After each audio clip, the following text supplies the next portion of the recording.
Morissette Nsikungu, qui est conseillère CPS à la commune de Jette.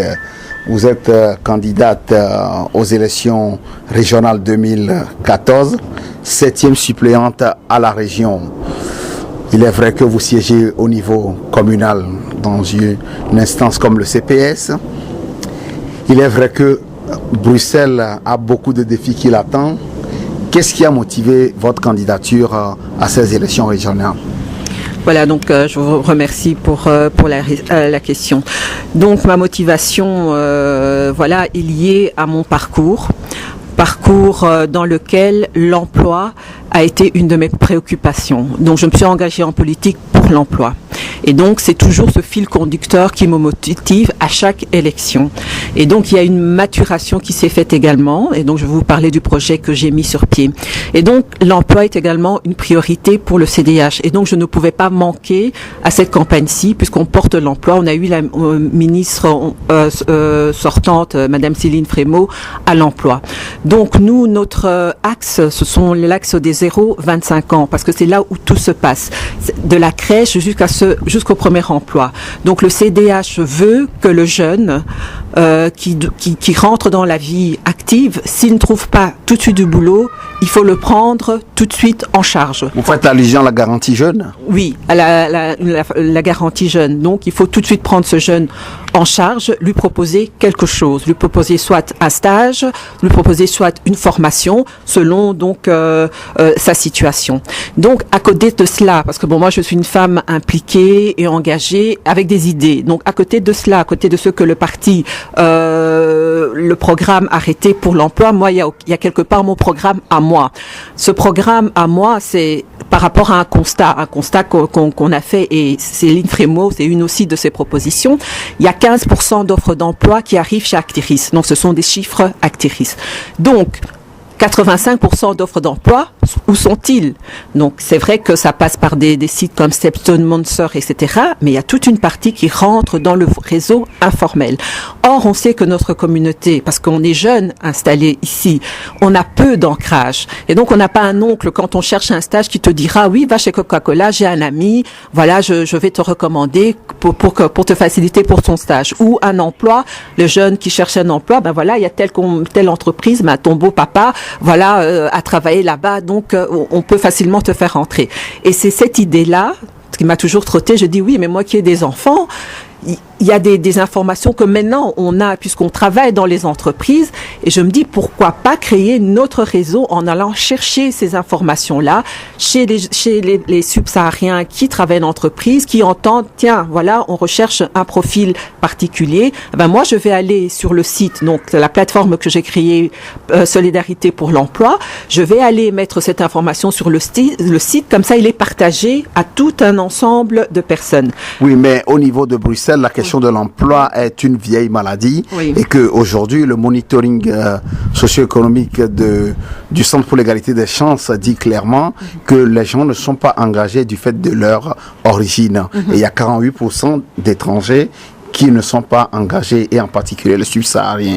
Est-ce que le fait de mettre à disposition des informations sur un outil informatique va amener les employeurs à les engager? Bon, il y a deux choses. Il y a effectivement, quand on est dans le parcours de recherche d'emploi, il y a plusieurs étapes. Il y a d'abord l'étape fondamentale, il faut avoir accès aux offres d'emploi. Là aussi, il y a discrimination dans le sens qu'il y a toute une série qui ne sont pas officialisées. C'est ça le problème. Et donc, quelque part, c'est lutter contre cette discrimination en allant chercher. Donc, à partir du moment où vous n'avez pas d'offre, vous ne pouvez postuler à rien du tout. Il faut d'abord avoir une offre pour pouvoir postuler. Et sur ce, Céline Frémaux dit, pour des entreprises d'une certaine taille, voilà, on va obliger d'aller donner les informations par rapport aux vacances d'emploi chez Actiris. Parce que sinon, vous travaillez sur 15%. Donc ça, c'est une deuxième chose. Effectivement, après avoir trouvé votre offre d'emploi, il faut maintenant postuler, envoyer votre CV, etc. Effectivement, il y a des choses qui ont été faites par Benoît Sarex, notamment quand il était ministre. C'est le CV anonyme, mais il y a encore des éléments à voir. Il n'est pas encore réellement mis en place. Ce que Céline Frémaux propose actuellement, c'est de dire, voilà, pour certaines entreprises, donc généralement, ce seront les entreprises publiques, finalement condamner. Il faut aller plus loin que de dire bon voilà, on n'engage pas. Il faut à un moment donné dire voilà, si vous n'engagez pas pour cause de discrimination, ben voilà, vous n'avez pas droit, par exemple, à des subsides. Vous n'avez pas droit. Il y a toute une série de choses auxquelles vous n'avez pas droit. Parce qu'il ne suffit pas de dire voilà.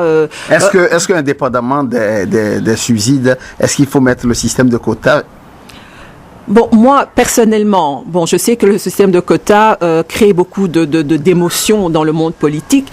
Moi, personnellement, je vous dirais sincèrement, je ne sais pas comment me positionner. Parce que il peut avoir des effets pervers. Et moi, j'ai peur de des effets pervers. Parce qu'à partir à un moment donné, oui, on met les systèmes de quotas. OK, il faut dans chaque entreprise 5 personnes. C'est un exemple. Bon, maintenant, est-ce que on va engager pour avoir le quota, ou si maintenant on pourrait faire plus, on ne le fait pas parce qu'on se dit bon, de toute façon, il y a le quota, on est dans le quota, on est bon. Donc moi, personnellement, effectivement, je me tâte. Par rapport au quota, moi, je suis hésitante. Pour revenir sur l'emploi, oui. Avec la 6e réforme de l'État, la région hérite de beaucoup de compétences et l'emploi y est. Et pour pouvoir pallier cela, on sait que Bruxelles crée de l'emploi, oui. Mais l'emploi est occupé par des naveteurs et que le citoyen bruxellois se retrouve un peu l'enfant pauvre du marché de l'emploi. Mm-hmm. Quelles sont vos priorités par rapport à la prochaine législature si vous êtes élu et si vous devez siéger au Parlement? Et voilà, donc le marché bruxellois, il est effectivement complexe. Moi, je dirais ceci. Le problème à Bruxelles, c'est que on est plutôt dans du secteur tertiaire quaternaire même. Donc, ce sont des secteurs de services. Ce n'est pas comme en Wallonie où on a, même si les entreprises sont en difficulté, mais on a des entreprises et donc certains types de qualifications liées à l'industrie. Ce qu'on a très peu à Bruxelles. Bon, voilà, on peut comparer quand même l'Eureka, bon, voilà, où il doit avoir des qualifications, bon, d'un certain niveau. Donc, pour moi, c'est la formation. Il faut des formations par rapport au type d'emploi que Bruxelles propose. Et donc, c'est-à-dire que les formations doivent être plus élevé qu'en Wallonie, par exemple. Donc, il faut pousser au niveau de la formation. La question de la formation se pose, mais au niveau d'un monitoring aussi élaboré par le SPF Emploi, on parle du secteur de l'Oreca et de la construction, oui. Où il y aura plus d'emplois dans les prochains jours. Mais bon, le secteur de la construction, on le sait, hein, donc c'est un secteur qui fluctue aussi.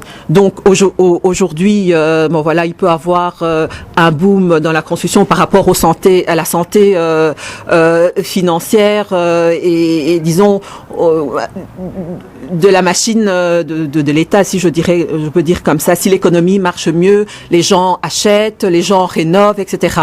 Donc, bon, la construction.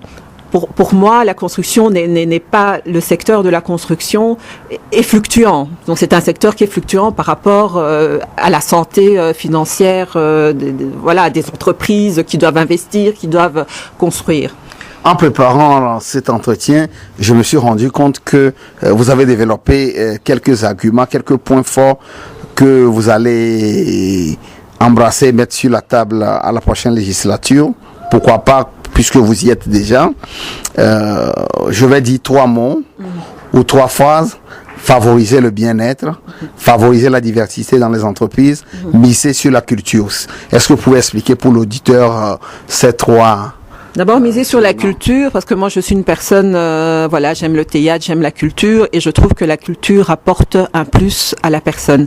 Ça permet aussi, via des activités culturelles, aller au théâtre, faire des rencontres, sortir de chez soi. Et je trouve que c'est important pour l'épanouissement de la personne. Vous savez que le CDH, c'est un parti qui s'occupe de l'humain, de l'individu, donc de l'individu en soi, pour la société. Et donc, pour moi, la culture, voilà, est un outil, justement, de sociabilisation. C'est là qu'on rencontre les gens, qu'on peut rencontrer via les activités, échanger. Moi, je trouve que ça, c'est très important. Et bon, moi-même, je suis une férue de culture, livres, théâtre. Donc, c'est quelque chose que j'aimerais bien que tout le monde puisse avoir accès à cela. Que c'est pas parce que on est une famille où on a moins de facilité que, voilà, qu'on peut plus priver un enfant d'avoir accès à la culture. sûr. Ça, c'est une chose.